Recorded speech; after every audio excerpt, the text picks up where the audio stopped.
сайн байцгаана уу? Энэ бичлэгийг маань сонсож байгаа цаг үеийн мэндийг хүргэе. Өнөөдөр би орчин цагийн нийгэмдэр хүмүүст амьдрахад ямар чадвар хамгийн чухал юм бэ гэсэн талаар эргэцүүлж байгаа бичлэг хийя гэж бодоод эргэцүүлээд батгшгаа бодоод байж атал өөр тийшээ халтарч ороод тэгээд тэр эргэцүүл дундаас төрсэн бодлоод маань маш сонирхолтой санагдсан учраас хүмүүстэй хуваалцъя. Энийг тусдаа бичлэг болгож оруулъя гэж шийдээд өнөөдрийн бичлэгийг хийж байна. Тэгэхээр өнөөдрийн ярины агуулга бол бид өнөөдөр нийгэмд гол үзэл баримтлалаа болгож яваад байгаа үзэл санаанууд маань ер нь хэр зөв юм бэ? Энэ ер нь хаанаас хизээ үүссэн үзэл санааг бид нэр өнөөдөр эндээ баримтлаж яваад байна вэ? Энэ үзэл санааг баримтлаж амьдрсаар байвал их дэлхийн маань хүндрэлтний ирээдүйн амьдрал ер нь ямар болж хувирах юм бэ гэдэг талаар ярилцъя. Энэ бол нэлээд том сэдв. Би зөвхөн өөрийнхөө дотроо эргэцүүлсэн өнцгөөсөө л ярьж байгаа шүү. За эхний ярих зүйл бол өнөө цагийн бараг дэлхийд даяараа баримтлаж явж байгаа боловсролын системийн үндсэн цаад зорилго нь юу вэ гэдэг талаар гүн рүү нороод бодож үзцгээе. За бүгдээрээ хүүхэд байхдаа сургуульд байсан үеэ эргээд бодъё. Сургуульд биднэрт юу заадаг вэ гэхээр онолд суурилсан мэдлэг заадаг. Багш нарын үүрэг, сургуулийн үүрэг бол биднэрт тэр мэдлэгийг эзэмшүүлэх. Бидэнд тэр мэдлгүүдийг эзэмшүүлэх нь ямар ач холбогдолтой вэ? Тэгэхээр тэр мэдлэгийг зааж хүргэх явцад хүүхэд болгон өөр хувийн онцлогтой. Зарим нь маш өөрөөрөө дураараа эрхчлөөтэй байхыг хүсдэг, зарим нь тэдний багш нарын үгэнд дуулууртай ордог, хэлснийг нь биелүүлдэг. Тэгсэн чинь багш нар нөгөө өөрт нь удирдахдаггүй байгаа, өөрөөрөө эрхчлөөтэй байгаа хүүхдүүдийг хүчээр дарж авчираад тус бүрийнхээ хувийн мөн чанарыг орхиод яг бидний хэлж байгаа зүйлийг яг бидний өнцгөр хараа. Бидний хэлж та нарт сурах гэдэг зүйлийг яг хүлээж аваад та нар нэгэн жигт нэг үзэл бодолтой хоорондоо маш ижилхэн хүмүүс болоо гэж биднэрт сургаад идэх юм шиг. Нэг үгээр хэлбэл багш нарт өөрсдийнхөө ажлыг саадгүй явуулахад хүлцэнгүй өөрийнхөө гарын асар удирдах болдог тийм хүүхдүүд хэрэгтэй. Тийм учраас тэр өөрийнхөө байдаг эрхчлөөтэй сэтгэхийг хүсдэг тийм хүүхэд бол ажилдан саад учруулдаг учраас тэр хүүхдийг заавал дарж авчираад унтрааж байгаад ширээн дээр суулгахыг хүсдэг. Тэгэхээр өнөө цагийн боловсролын системийн гол зорилго нь хангалттай хувь хүн болж бие хүн болж төлөвсөн хүн бүтээх нь нэг чухал биш. Тэр хэрэгтэй гэж үзээд байгаа шинжлэх ухааны мэдлэгүүдээ ямар нэгэн аргаар заавал тэр хүүхдүүдэд эзэмшүүлэх тийм л зорилготой байдаг. Сургуульд ороод цаг хугацаа өнгөрөх тусам хүүхдүүд өнөөх усын уул ясын даг гэдэг шиг дасан зохицоод яавал би багшид таалагдах вэ, томчуудад таалагдах вэ, надаас энэ хүмүүс юу хүсэж байна вэ гэд нөгөө томчуудын хүсэж байгаа зүйлийг биелүүлэхийн төлөө ингүүлэл би бусдад үнэлэгдэх юм байна, томчуудад магтуулах юм байна гэсэн ойлголтыг авч эхлээд нөгөө томчуудад таалагдахын тулд хүн хүлцэнгүй үхэнд нь орж ийм өөрийнхөө хувь хүн мөн чанар, өөрийнхөө онцгой мөн чанарыг багаар гээж эхэлдэг юм шиг байна. Уг нь бодоод үзэхээр хүүхдүүдэд бие дагаад амьдрал дээр гараад амьдрахад хамгийн чухал хэрэгтэй чадваруудыг заах ёстой. Гэтэл угаасаа орчин цагийн сургуулиуд үүсэх үеийн анхны философи нь аж үйлдвэрийн хувьсгал дэлхийд даяар явагдаад асар их үйлдвэрүүд чинээр байгуулагдаж байсан. Тэнд нь ажиллах хүлцэнгүй, дуулууртай, хувийн амбицаа хөөхөөргүй тийм хүлцэнгүй хүмүүсийг бэлтгэх зорилтоор анхны сургуулиуд байгуулагдаж байсан гэж тайлбарладаг хүмүүс байдаг. Үйлдвэрийн эзэд баячуудад оюун санаа, ухамсар нь өндөр хөгжсөн хүмүүс хэрэггүй байсан. Өндөр хөгжсөн хүмүүс дуулууртайгаар амархан тэдэнд удирдахдаггүй учраас бараг дайснаа нэсэн. Тэгээд хүн бүрийг хувь хүний мөн чанараа гээгээд нэгдсэн нийгэмд бид нийтлэг зан төлөв, сэтгэхүйтэй хоорондоо адилхан байх ёстой гэдэг зүйлийг сургуулиар дамжуулан хүмүүсийн тарих оюунд тулгасан. Тэгэхээр хүүхэд бүрийг ижилхэн төлөвшөлтэй, хүмүүжлтэй байлгахыг зорддог энэ систем өнөөдөр дэлхий дээрх маш олон гажуудлыг үүсгэсэн гэж би бодож байна. Энэ системээр боловсрч гарсан хүмүүс бол би зөвхөн шинжлэх ухаанд л итгэдэг. Элдв мохор сүсгийн шинжтэй зүйлс хүний оюун ухаан мунхаг дорой байгаагийн шинжээ гэж тэр оюун ухааны хөгжлөөс бусад бүх талын хөгжлийг үгүйсгдэг, бүр тэр чиглэлээр хөгжих ёстой гэдгээ огт үгүйсгдэг тийм хэд хэдэн үеийг бий болгосон.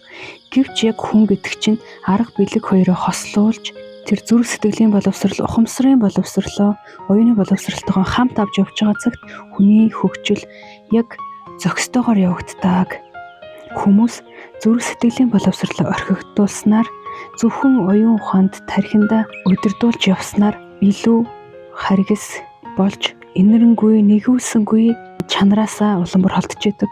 Гэхдээ энд би зүрх сэтгэлийн боловсрол гэдгийг хүүхдүүдэд чинь найздаа туслах ёстой, хүнд тусах ёстой гэсэн тийм өнгөн талд харагдах өөрөө лозунгийн шинжтэй зүйл биш.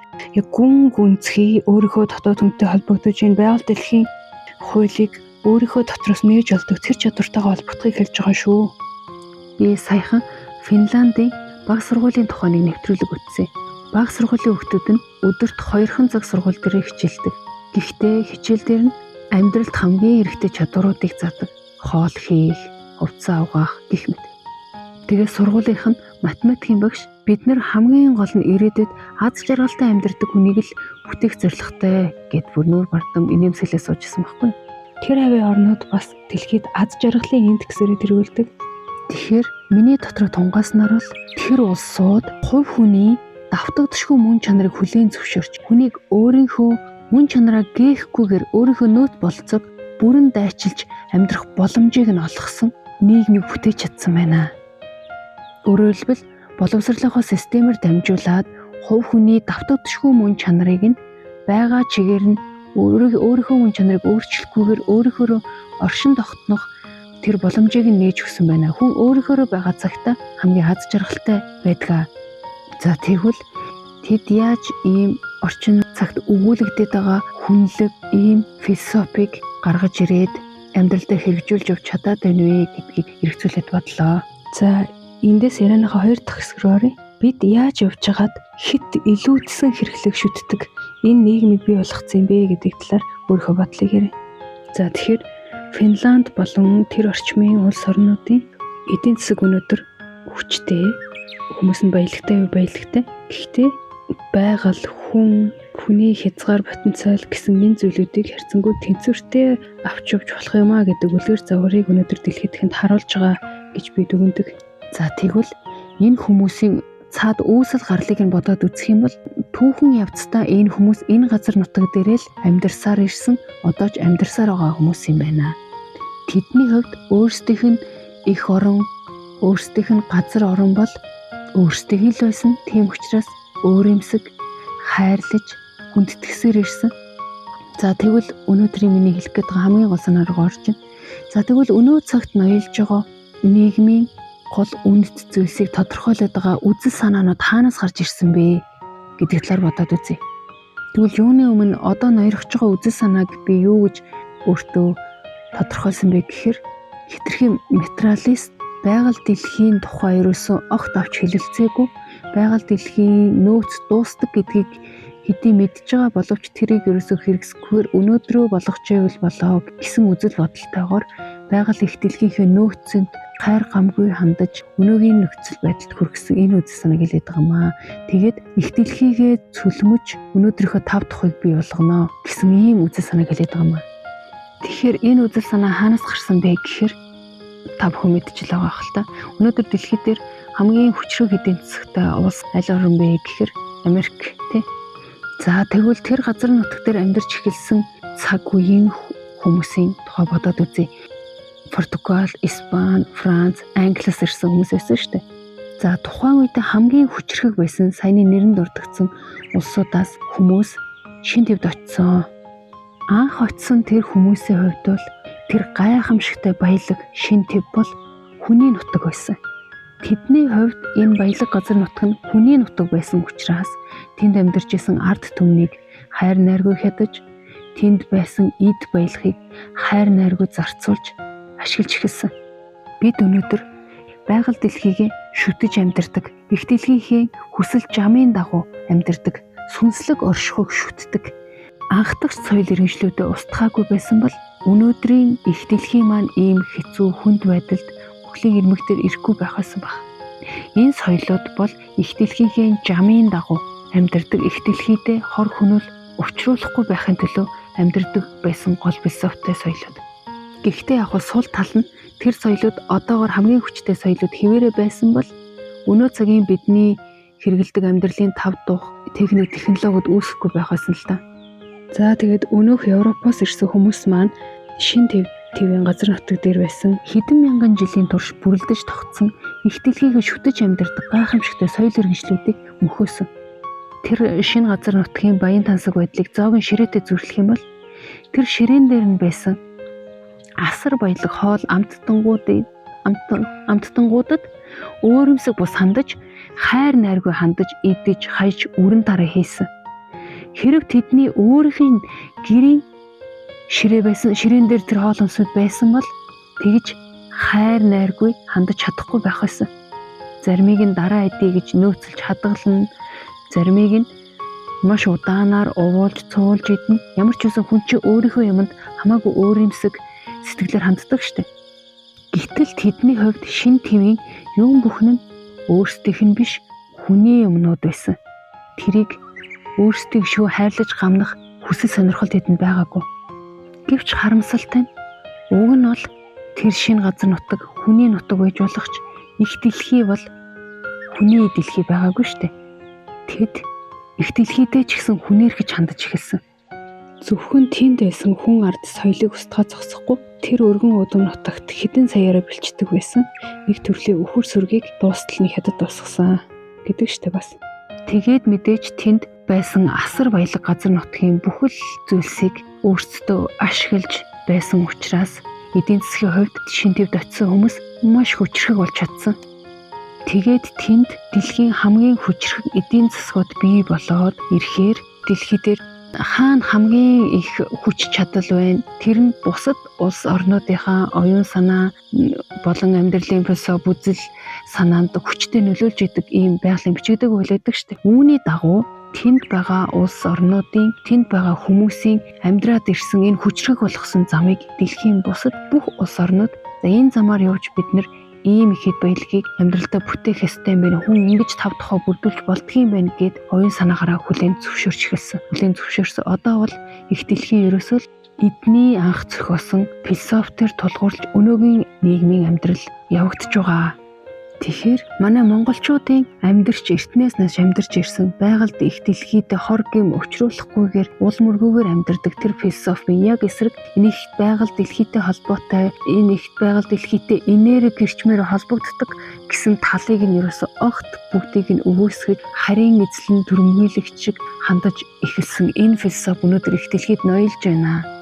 Тэгээд өнөөдөр ядуу буурай оронд амьдарч байгаа хүнч бай, эсвэл тэр баян оронд амьдарч байгаа ядуу хүнч бай би хичээж байгаад одоо нөгөө хамгийн тав тухтай амьдрал, хамгийн мөнгөтэй, баялагтай амьдралд хүрнэ гэсэн нэг тийм цуглаанд хожих байхаа гэж итгэж байгаа юм шиг тийм сохор итгэлээр хүн болгон тэрэнд хүрч чаднаа гэсэн нэг тийм зориг тавьчаад амьдраад байгаа юм шиг. Гэтэл их дэлхийн маань нөөц угаасаа л хэмжээтэй дэлхийн 8 тэрбум хүн тэр нөөц яг тийм баян тансаг амьдрахад илүү дэлгэрлээтэй ингэж амьдрахад угаасаа хүрэлцэхгүй.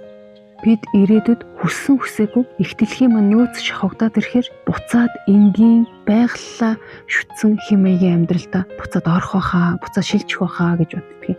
Гэхдээ нэг харамсалтай юм нь энэ саяны ярьсан орчин цагийн амьдралын философиг зохиосон хүмүүс одоо гинт эргээд тэр бүх үзэл санаа чинь буруу байсан байна, их дэлхийг мөхөх эргэлт буцалтгүй замд оруулсан байна гэд түүнээсээ татгалзаж чадахгүй. Яагаад гэвэл энэ бүхнийг бий болгосон гол үзэл санаанасаа татгалзчих юм бол энэ бүхэн нь юу ч хөө байхгүй болох учраас тэгэхээр үүнийг чадлынхаа хэрээр урт хугацаанд хадгалж амьдрахыг ирмэлцнэ. Хүн төрөлхтний нэгэнт ингээд буруу тийшээ чиглүүлсэн энэ амьдрал гинт засагдаад гинт сайн сайхан болохгүй. Хэрвээ энэ бүгдээсээ татгалзах юм бол за үйлдвэрүүд нь хаагдана, уур хайнууд хаагдана. Мэдээж тэвүүгээр амьдарч байгаа хичнээн сая хүн, хичнээн тэрбум хүмүүс амьдрах аргагүй болох учраас бид яагаад ч өнөөгийн амьдралын хэм маягаас бүрэн татгалзаж чадхаас нэгэнт өнгөрсөө. Их дэлхийн нөөц баялаг дуусна. Тэгэхээр яг энэ хэмнэлээрээ дахиад олон жил амьдарч чадахгүй. Нөгөө хэмэл оюун маш хүчтэй хөгжиж байна л гэж байна. Тэгэхээр дэлхийн нөөц баялаг дуусаад ирэхээр тэр цаашаа юун дээр тулгуурж юугаар хийгдэж өгчих юм бэ?